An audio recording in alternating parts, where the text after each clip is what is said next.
Buenas tardes a todos. Hoy comenzamos con una carta de control denominada carta de control QSUM con transformación triparamétrica. Esta carta de control QSUM es una carta que se presentó para subsanar un inconveniente en la carta Chujar cuando el estadístico de control es la desviación estándar. Me explico.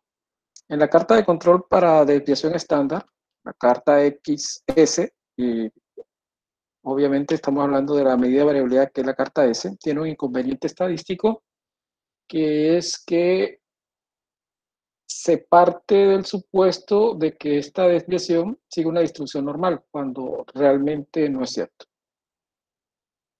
Por lo tanto, se propone una modificación de la carta Chujar, así como este inconveniente se presentó en Chujar, se presenta en la carta EUMA y se presenta en la carta COSUM, porque estas cartas asumen una distribución normal en el estadístico de control. Castagloria presentó una transformación triparamétrica para, obviamente, poder subsanar, repito, este inconveniente, pero lo presentó en la carta EUMA, esta transformación triparamétrica. Lo que se hizo en esta investigación es, basado en esta transformación, si la carta QSUM podría presentarse y qué sensibilidad tiene esta carta COSUM o qué tiene la carta COSUM con respecto a las cartas tradicionales de Chujar. Era claro que en la carta EUMA presentada por Castagloria se tuvo una buena adecuación de dicha transformación, pero se partía de esa hipótesis de que en la carta COSUM se podría haber hecho lo mismo, ¿no? Con los mismos resultados, y efectivamente en el momento de presentarse esta carta o esta transformación mejor en la carta COSUM, los resultados fueron muy similares que la carta EUMA, y al compararlo con las cartas tradicionales de Chujar, en este caso la carta de desviación estándar, los resultados fueron muy adecuados en el sentido de que transformando esta desviación estándar, este supuesto se cumplía, el supuesto de la distribución normal estándar, por cierto. El supuesto de que sigue una distribución normal, precisamente la transformación conlleva a esa situación, de que esa transformación sigue una distribución normal. Lo que no se tenía con las cartas tradicionales de Chujar en la medida de variabilidad, en este caso la desviación estándar. ¿Qué hizo Castagloria? Hizo la transformación tal y como ustedes observan en la parte central de la presentación, en donde existen tres constantes, A sub n, B sub n, C sub n, sujetas al tamaño de la muestra. Esta es la varianza del subgrupo.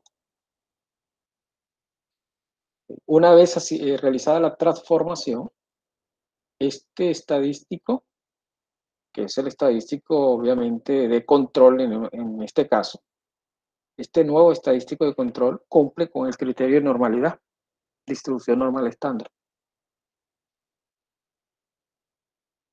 Castagloria en la carta EUMA también establece obviamente un valor de arranque, tal y como se estableció en la carta EUMA y en la carta CUSUM. Este valor de arranque es el valor esperado de este nuevo estadístico de control estandarizado. En la carta CUSUM, como ustedes saben, hay dos estadísticos. El estadístico superior, C+, y el estadístico inferior, C-, pero aquí se presentó el estadístico superior C+. ¿Y por qué solamente se presentó el estadístico superior C+? Porque se trataba de la medida de variabilidad en este caso la desviación y la varianza, que para el ingeniero es fundamental medir es el incremento de esa varianza, no el decremento, sino el incremento de esa varianza. Por lo tanto, se realizó el monitoreo con respecto al estadístico superior C+. Este es el criterio estadístico de la transformación propuesta por Castagloria. Obsérvese que hay una constante A, una constante B y una constante C. Este es el valor de arranque, en donde se deduce obviamente de el valor esperado de esta transformación, cuyo resultado es el que se presenta. Recuerden que el valor esperado de una constante es la misma constante, ¿no? Es claro también que se debe tener para fase 2 la estimación de la varianza. Como carta CUSUM y como también se presentó en la carta EUMA, es aconsejable utilizar estas cartas en la fase 2, en la fase de control, con el propósito obviamente de evaluar si los datos en líneas se encuentran estable estadísticamente, es decir, se encuentra bajo control o inestable estadísticamente o fuera de control. Al final vas a obtener un valor de arranque sujeto a las constantes A sub n, B sub n y C sub n que dependen del tamaño de la muestra. Ahora, esas constantes están sujetas, aquí está la fórmula para calcular esta constante, observe que la constante A sub n está sujeta a B sub n, por lo tanto hay que hallar B sub n, y B sub n está sujeta a un W. Este W es una ecuación que va a depender del coeficiente de asimetría que ustedes observan aquí, una coeficiente gamma, ese es el coeficiente de asimetría. Recuerden que el coeficiente de asimetría es otra medida estadística, igual que el coeficiente o la varianza, por ejemplo, o el promedio, que es una medida de localización, el promedio y una medida de variabilidad, que es la varianza. Hay una otra medida que es la medida de asimetría, hacia dónde está sesgado el proceso o la información, si estamos hablando ya desde el punto de vista estadístico. Este coeficiente de asimetría permite calcular W, y W nos generará los valores de las constantes C sub n, B sub n y A sub n. Observen que todo está sujeto al tamaño de la muestra cuando se calcule ese valor de W, sujeto al tamaño de la muestra. Más el momento de ustedes calcular el coeficiente de asimetría, ese coeficiente está sujeto al tamaño de la muestra. Hay un resumen de la tabla de estas constantes basado en el tamaño de la muestra. El resumen es este, es un resumen que se hizo para determinar, basado en el tamaño del subgrupo o tamaño de la muestra, los coeficientes que deben tener esa transformación. Recuerden que la transformación, que es la que se señala en la parte central, es el nuevo estadístico de control. Como es un nuevo estadístico, tiene su función de densidad, su propia distribución de probabilidad, que es la función de distribución de probabilidad que está señalada en la parte central. Observen que es una distribución muy compleja y está en función de las constantes que ustedes observan en la transformación.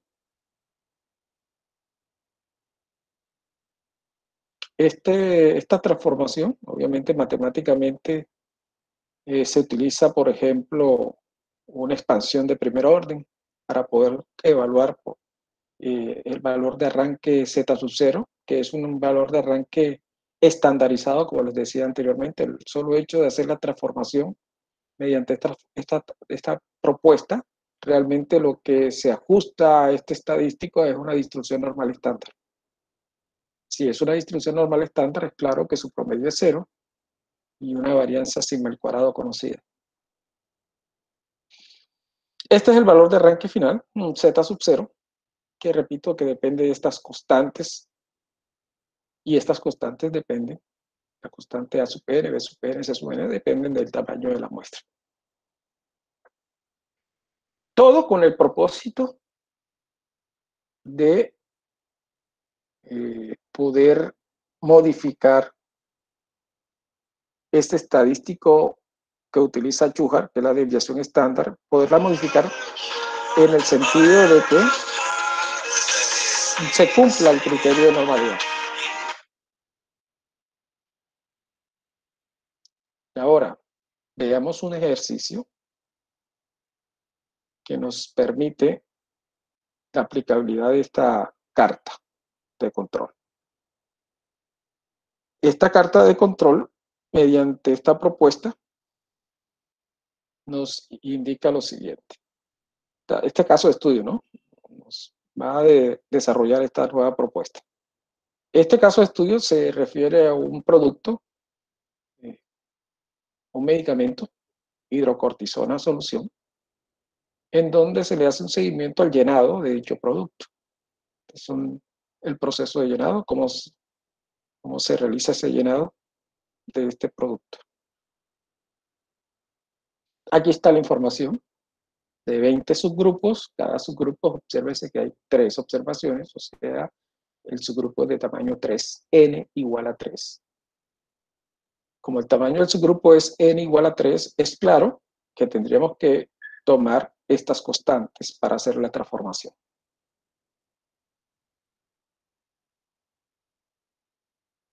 Ya teniendo las constantes, A sub n, B sub n y C sub n, el nuevo estadístico de control es esta transformación. Observen que la única variable aleatoria es la varianza, ¿no? La varianza obtenida en cada uno de los subgrupos. Obviamente es claro que ustedes pueden construir la carta de control Shuhar para la desviación estándar, la carta de control Shuhar para la varianza, pero para poder cumplir con el supuesto de normalidad de ese estadístico, es la propuesta de Castagnolia, presentar este estadístico para el cumplimiento de ese supuesto. ¿Qué se hace ahora? Simplemente se reemplaza cada una de las varianzas para obtener el nuevo estadístico de control, que es la última columna, el T sub I. Por ejemplo, en el cuarto subgrupo, reemplazaríamos 0.03122 en el valor de la varianza muestral para obtener el estadístico de control 0.0218. Si ustedes utilizan las cartas tradicionales de Shuhar, en estos datos, con la desviación estándar, con el rango, porque ustedes pueden calcular el rango para cada subgrupo, con la propia varianza, el resultado es de dicho comportamiento de las cartas, ustedes lo observan. Es una carta que presenta una aleatoriedad con respecto a la línea central. Es claro que se tiene la desviación del proceso, o sea, la varianza es conocida. Por lo tanto, estamos en fase 2. Y ello implicaría que estos serían los límites estándar de dichas cartas, tanto para el rango como para la desviación como la varianza. Estos serían los límites estándar. En fase 2 simplemente, obviamente, se hace control en línea, ¿no?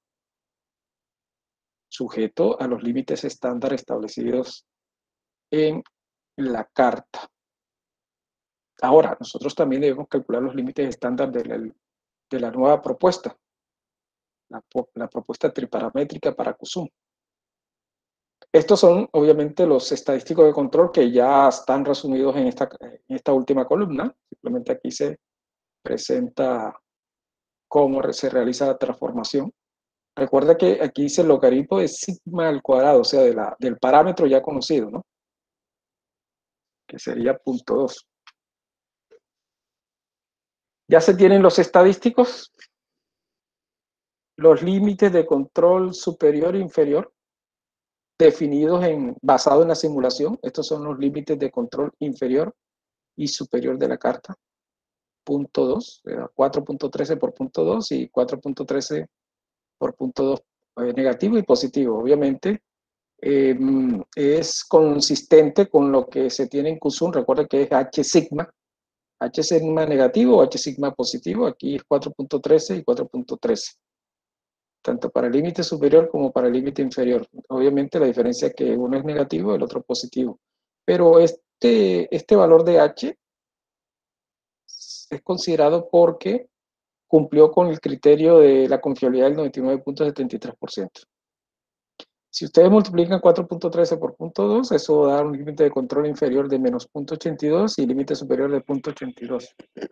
Por lo tanto, cuando se presenta el estadístico de control transformado, o sea, los T sub I, que ustedes observan aquí, en estos límites, el resultado es el comportamiento que observan en la carta. Es un comportamiento que, a diferencia de los criterios tradicionales, es un estado inestable o fuera de control. O sea que esta carta resultó más sensible que las cartas tradicionales de Schuhart.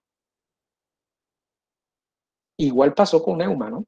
Cuando Castagnolia presentó esta transformación triparamétrica para EUMA, el resultado fue similar a la carta QSUM presentada en esta investigación.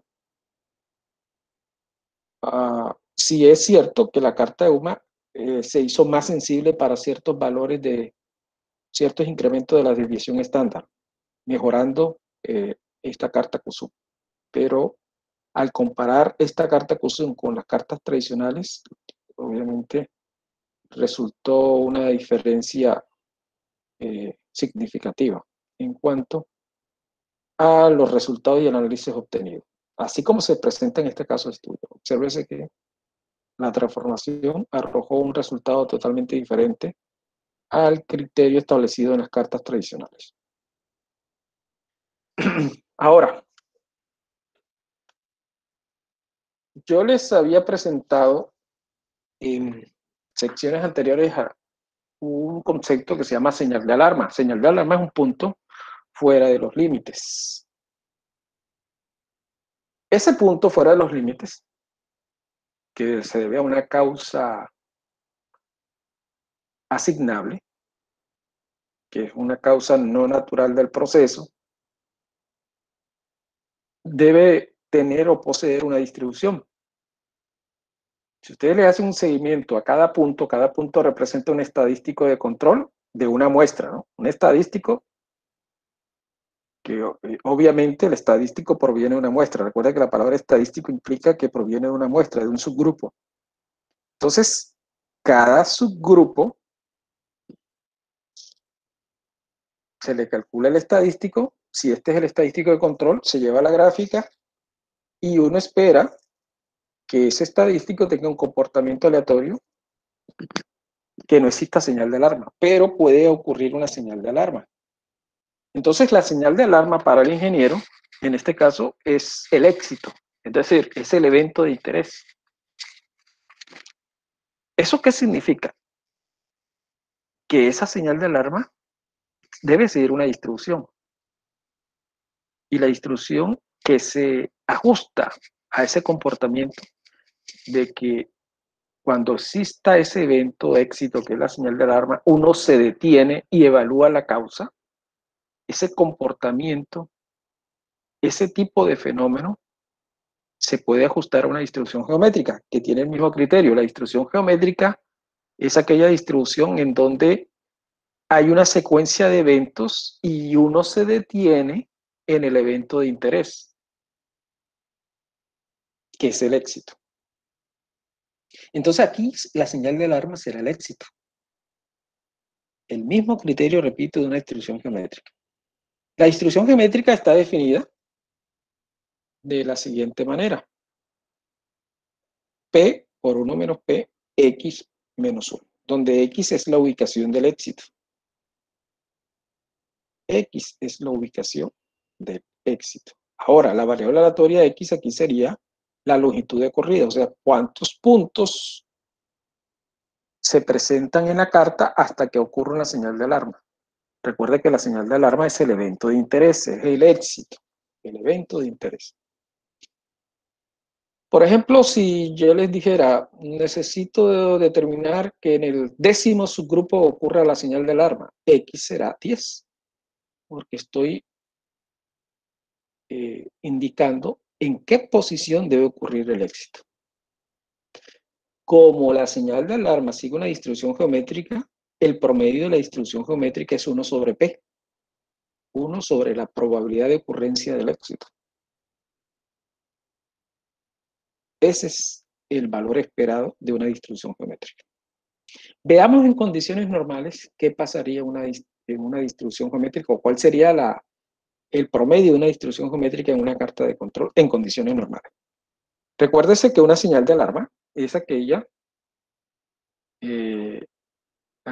ocurrencia de un estadístico, en este caso el promedio, por fuera de los límites, ya sea del límite de control superior, que sería la medida de probabilidad de que X trazo sea o esté por encima del límite de control superior, siendo X trazo el estadístico de interés, el estadístico de control de interés, más la medida de probabilidad de que este mismo X trazo esté por debajo del límite de control inferior. En ambas situaciones hay una señal de alarma. Si estandarizamos y asumimos una distribución normal para este estadístico, entonces el límite de control superior le restamos μ y lo dimos entre sigma, y el límite de control inferior hacemos lo propio, o sea, estandarizamos. El resultado es el siguiente. Si el límite de control superior estando en fase 2 es μ más 3 sigma y el límite de control inferior es μ menos 3 sigma, y en el momento de hacer estandarización restamos μ en ambos términos, el resultado final será 3 sigma sobre sigma. 3 sigma, recuerden que este sigma es la desviación del estadístico, ¿no? 3 sigma sobre sigma, positivo y negativo. Es decir, queda 3 y menos 3. Si ustedes van a la distribución normal estándar, la tabla de la distribución normal estándar, la probabilidad de que z sea mayor de 3 es igual a 0.013. Recuerda que en la distribución normal estándar, en las tablas, posiblemente la calculen la medida de probabilidad acumulada, o sea, tendría que hallar 1 menos la probabilidad de que z sea menor o igual que 3. Y eso daría 0.01349. Y la probabilidad de que z sea menor que menos 3 es 0.01349 porque es una distribución simétrica. En total, la probabilidad de que esté fuera de los límites de control, o sea, que ocurra la señal de alarma, es 0.027. Si tomamos la señal de alarma como una variable aleatoria discreta cuya distribución es geométrica, el promedio de ese evento de interés es 1 sobre esa probabilidad, o sea, 1 sobre 0.027, 1 sobre P. Este es el valor esperado de una distribución geométrica, 1 sobre P. Por eso que ustedes ven ARL, longitud de corridas promedio. Eso da un valor de 370, es decir, se deben tomar en promedio 370 muestras o subgrupos hasta que aparezca la primera señal de alarma, en promedio. O sea, en condiciones normales, uno espera que la muestra detecte una señal de alarma en la 370. O sea, hay que tomar 370 muestras hasta que aparezca una señal de alarma bajo las condiciones normales de una confiabilidad del 99.73%. O sea, imagínense ustedes tomar muestra por muestra, calcular un estadístico, por ejemplo, un promedio. A cada muestra le calculas un promedio, ¿no? La llevas, este promedio que es estadístico de control, lo llevas a una carta. Y en condiciones normales, uno espera que en promedio, en el subgrupo 370 en promedio, ocurre una señal de alarma. Y para ustedes, si eso ocurre, es un evento que se considera normal, porque ustedes están trabajando bajo esas condiciones. bajo esa probabilidad de señal de alarma. El otro evento va a ocurrir en las siguientes 370 muestras, es decir, en las 740. Si ustedes siguen, van a encontrar una señal en la muestra 370. La otra señal la van a encontrar en la 740. Y la siguiente señal la van a encontrar en la 1110. Pero esos son, repito, bajo condiciones normales. Y eso va a ocurrir porque ustedes están trabajando bajo esa confiabilidad.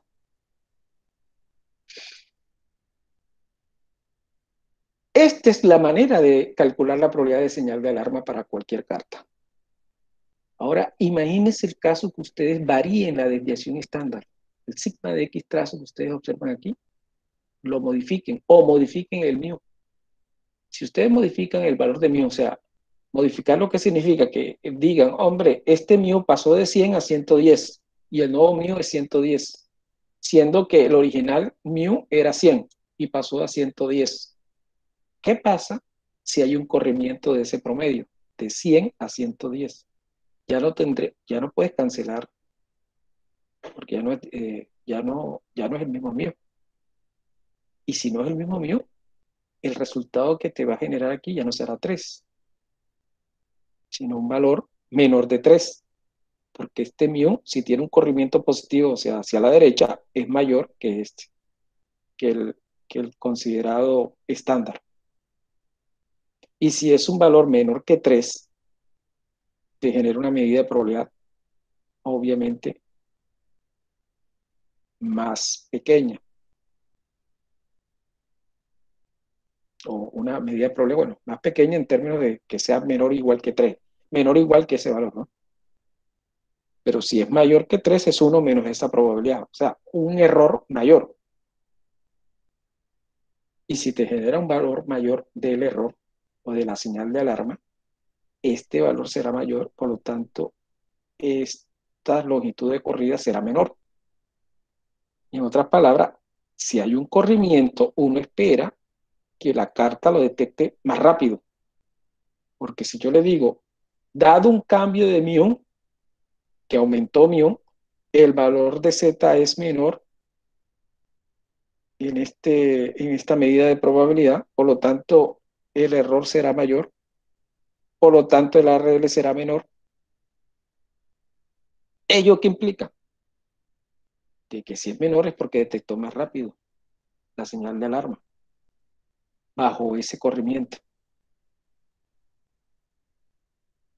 Observen que lo normal es que la detectes en 370, pero si hay un corrimiento de mu y aquí dice que es 200, eso es lo que uno espera si hay un corrimiento, que la carta lo detecte más rápido. Recuerden que la ocurrencia de la señal de alarma. Yo les había comentado que la ARL son muestras, ¿no? En condiciones normales, yo debo detectar una señal de alarma en la muestra 370. Pero si hay un corrimiento de mión o un cambio de sigma, lo debo detectar más rápido. Ese es el criterio del ARL. Ahora, se puede generalizar ese criterio. Aquí habíamos contemplado un cambio en el estadístico de la medida de localización, pero ese cambio también puede ser en el estadístico de la medida de variabilidad. Y aquí se está generalizando lo que es el criterio de la probabilidad de cumplimiento con respecto a los límites de control. Recuerden que si ustedes calculan la probabilidad de que se cumpla el proceso bajo los lineamientos de los límites de control, es decir, si está bajo control, que es lo que se está calculando aquí, aquí se estaba calculando que esté fuera de control o lo que llaman señal de alarma, porque aquí se está calculando es la probabilidad de que esté ese estadístico por encima del límite de control superior y por debajo del límite de control inferior. Aquí no tanto, aquí se está calculando la probabilidad de que esté bajo control. Pero de igual manera, si tú calculas la probabilidad de que esté bajo control, bajo este criterio, 1 menos esa probabilidad es la probabilidad que esté fuera de control, es decir, es la señal de alarma. Cualquiera de las dos situaciones. Esta fórmula que estoy señalando ahora es mucho más general. ¿Por qué más general? Porque estamos calculando no solamente el corrimiento del promedio, sino también se está calculando el corrimiento de la desviación estándar, que es la constante lambda, que no confundirla con el lambda de Poisson o con el lambda de la carta de UMA. Este es un lambda que está relacionando dos desviaciones. La desviación real obtenida en fase 1 y el corrimiento de la desviación. Y D está evaluando el corrimiento del promedio, el promedio real obtenido en fase 1 y el corrimiento del promedio. Entonces, esta medida de probabilidad, perdón, está generalizando cualquiera de los corrimientos, ya sea del promedio o ya sea de la desviación, o puede ser simultáneamente los dos corrimientos. Que hubo un corrimiento con respecto al promedio y al mismo tiempo un corrimiento con respecto a la desviación estándar. Ustedes simplemente tienen que modificar los valores. Por ejemplo, si le dijera el promedio original era 25 y de repente ese promedio pasó a 30. Entonces ustedes simplemente colocan aquí 30 y 25. Y se tenía una desviación de 1 y pasó a 1.3. O aumentó el 30%, porque puede decir 1. Aumentó el 30%, que es lo mismo que decir 1.3, si su desviación era 1. Claro que si la desviación es 2 y le dicen aumentó el 30%, tienen que multiplicar el 2 por 1.3 para colocar la nueva desviación. Y ya tienen el lambda, ya tienen el D y simplemente reemplazan en esta última fórmula de estandarización donde L es igual a 3 para cumplir la confiabilidad del 99.73%. Obtienen la probabilidad de bajo control y ya saben que simplemente el complemento de esta probabilidad, o sea, 1 menos esta probabilidad, te genera la señal de alarma. Y si te genera la señal de alarma, que sería esta, la longitud de corrida sería 1 sobre esa probabilidad. Esta es la curva operativa para la probabilidad de cumplimiento, o sea, la probabilidad bajo control. Se llama curva operativa, CO, para la media. Vean que se está utilizando la media simplemente. Ahora bien, la longitud de corridas tiene un inconveniente. El inconveniente es que si hay un cambio, puede que el ingeniero detecte el cambio muy tardíamente. ¿Me explico? Imagínense que cada una de los subgrupos se toma cada hora se toma un subgrupo. Y el ARL te da un valor de 10, que detectas el cambio en la muestra 10. Y si cada hora se toma un subgrupo y el ARL te dice 10, significa que en la décima muestra, o sea, después de 10 horas, porque si cada hora se toma una muestra y el ARL te dice 10, es que en la décima muestra, o sea, en las 10 horas, 10 horas después es que detectas ese cambio. Y 10 horas, mucho tiempo. Para, para obviamente corregir ese inconveniente, se presenta otra medida de desempeño, que son el tiempo promedio hasta señal de alarma, llamada ATS. Tiempo promedio hasta la señal de alarma, ATS. Definida como el ARL, que es tradicionalmente tenemos, por H, que es el tiempo. Veamos un ejemplo para observar la utilidad de este ejercicio. Vamos a asumir que hay un corrimiento en la desviación estándar y que el tamaño del subgrupo en, en ese proceso es de 4. Y se utiliza el estadístico X trazo como estadístico de control. El ARL, basado en esas condiciones, es 6.30. Es decir, que en la muestra 6.3, o en la sexta o en la séptima muestra, es que tú vas a detectar el cambio basado en este ARL. Eso es lo que significa el ARL. La señal de alarma se va a detectar en la muestra 6.3, o en la muestra sexta si lo quieres, o en la muestra séptima si lo quieres. Pero si cada muestra se toma cada hora, es decir, tú vas a detectar la señal de alarma en la sexta hora o en la séptima hora. Solo pueden imaginar un ingeniero que una vez arrancado el proceso, detecte la señal de alarma 7 horas después. Entonces, se utiliza no el criterio de ARL, sino de ATS, que es un criterio mucho más robusto en el sentido de que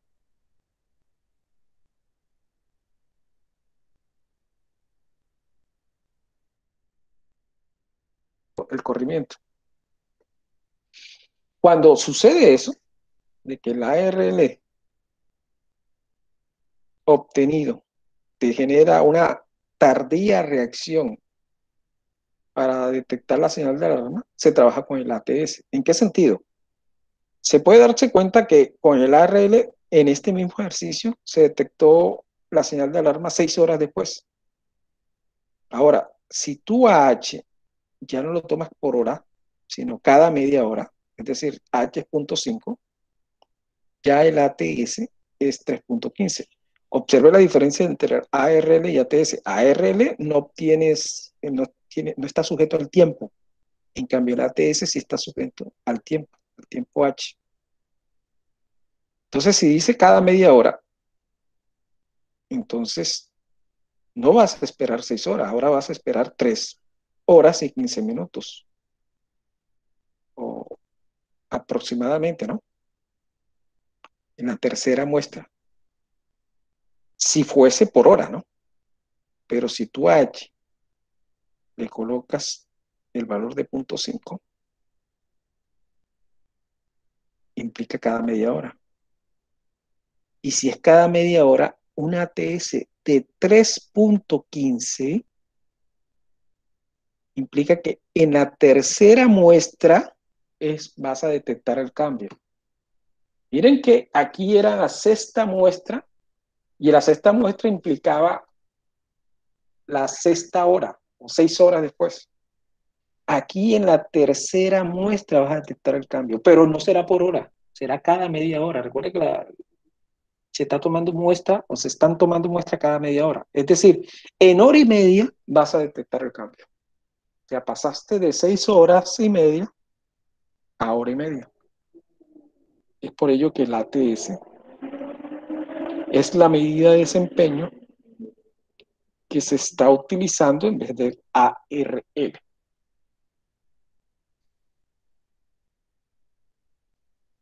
Por otra parte, todo lo que hemos desarrollado hasta el momento vamos bajo el supuesto de la normalidad. Recuerden que partimos de las cartas Schuhart, XR, XS, XS cuadrado, y partimos del supuesto de la normalidad en el estadístico. Cuando aplicamos EUMA, en la carta EUMA, y cuando aplicamos la carta CUSUM, también partimos del supuesto de que el estadístico sigue una distribución normal. Es más, esta última parte, cuando colocamos CUSUM triparamétrica, que fue la investigación que se hizo, se basó en que si no es normal el estadístico, vamos a transformarlo para que se convierta en normal. Pero ahora vamos a partir del hecho que definitivamente el estadístico no es normal. Si el estadístico no es normal, tenemos que utilizar cartas no paramétricas. DAS, en el 2008, presentó una carta no paramétrica. Y la carta no paramétrica está sujeta a un estadístico T. Ese estadístico T es un estadístico estandarizado, tal y como ustedes observan en la parte inferior, donde se toma la observación, se le resta el valor esperado de ese estadístico T, que está definido de esta manera, una especie de combinación lineal, que es un promedio, una especie de promedio, sobre la desviación, porque es la raíz de la varianza de ese estadístico. Este es la varianza de este estadístico. Este es un nuevo estadístico de control. Tiene estos límites de control. Y algunos proponen una carta de control como la mediana, y se van a dar cuenta ahora en esta gráfica. Estos son los límites de control de ese estadístico, donde K y F son unas constantes. F está representando una razón y observen cómo calcular F. F es una razón de desviaciones, la desviación del promedio y la desviación de la mediana. Obviamente aquí aparece el tamaño del subgrupo, ¿no? Este es el valor F. Simplemente, obviamente hay que tener una estimación de la desviación del proceso, ¿no? El sigma estimado es una aproximación de la desviación, una estimación, perdón, de la desviación del proceso. Esta es la carta de mediana. Esta es la que utiliza el stack graph. O sea, existen cartas no paramétricas. Veamos el stack graph. Aquí les presento unos datos que no siguen una distribución normal, siguen una distribución Weibull. Y vamos a asumir que el estadístico que vamos a trabajar en esta información no cumple con el supuesto de normalidad. Entonces, si no cumple con el supuesto de normalidad, esta gráfica tiene en gráfico de control por variables básicos una carta no paramétrica, que es esta carta, mediana y rango. Todas las demás cartas, exceptuando las observaciones individuales, son paramétricas. ¿Por qué exceptuando observaciones individuales? Porque tú tienes que en observaciones individuales, recuerden que es una sola observación por subgrupo. Yo les indiqué que si es obligatorio aplicar la prueba de normalidad, porque aquí no se aplica el teorema del límite central. Si no se cumple esa prueba de normalidad, llegamos a las no paramétricas. En las cartas XR, XS cuadrado, se cumple el criterio de normalidad. En la carta XS está el inconveniente de que el supuesto de normalidad no se cumple para la desviación estándar, pero con la transformación triparamétrica de Castagloria se puede realizar obviamente la transformación, y esa transformación sí permite que el supuesto de normalidad se cumpla. Pero vamos a partir del hecho de que no hay cumplimiento de ese criterio de normalidad, por lo tanto, se puede hacer transformación o aplicar una carta de control no paramétrica, que es la mediana de rango. Veamos, mediana, tomamos asumiendo que hay un componente, y estos son los datos del componente, y vamos a tomar tamaños de su grupo de 5, y vamos a darle a aceptar. Bueno, voy a tomar perdonen, aquí, componente, tamaño del grupo 5. No tomé el componente. Esta es la carta de control, mediana, como medida de localización. Aquí hay posiblemente un criterio no aleatorio que hay que investigar, pero el comportamiento en términos generales es un comportamiento aleatorio, o sea, hay una estabilidad estadística. Y observen que realiza el rango, ¿no? Como medida de variabilidad. Medida de localización, la mediana, y medida de variabilidad, el rango. Y observen que la observación es simulada sin una distribución Weibull, ¿no? Una distribución Weibull. Esta es la carta de control de mediana, que implica una carta de control no paramétrica. Ya saben que no paramétrica implica que el supuesto de normalidad no se cumple. ¿Alguna pregunta, por favor, en esta primera parte acerca de la carta Q-sum de transformación, acerca de longitud de corridas y la carta no paramétrica?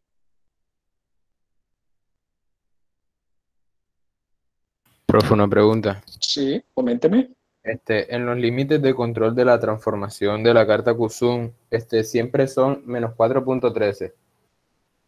4.13, correcto. Sí, siempre. Sí, porque recuerde que en condiciones normales, bajo el supuesto de normalidad, el el límite de control es no 4.13, sino 5. 5 sigma. Aquí es 4.13 sigma. Bajo esa transformación. Ok, profe. Gracias. De nada. Bueno, si no hay preguntas, vamos a hacer un break de 20 minutos, es decir, a las 4:45. Nuevamente nos encontramos para empezar a desarrollar lo que es carta de control por atributos. Y hoy vamos a desarrollar lo que es la carta de fracción de no conformes, carta P de atributo. Atributo significa que es una carta que evalúa la variable aleatoria, es una variable discreta de conteo. Son cualidades, ya no son mediciones físicas. Por eso que cuando tomamos cartas de control, Shuhar, EUMA y Kusum, nos basamos en el supuesto de normalidad, porque son realmente mediciones físicas. Hay un instrumento de medida, el peso, la temperatura, etcétera, etcétera. Aquí vamos a asumir, son variables aleatorias discretas, o sea, de conteo, fallas, errores, no conformidades, unidades no conformes. Aquí ya el supuesto de normalidad no lo vamos a asumir, vamos a asumir bajo el supuesto de una distribución binomial o una distribución de Poisson o una distribución geométrica. Esas son las tres distribuciones que vamos a asumir ahora en estas cartas de control por atributos. Bueno, vamos a hacer el descanso, 20 minutos, y nos vemos a las 4:45. Vamos.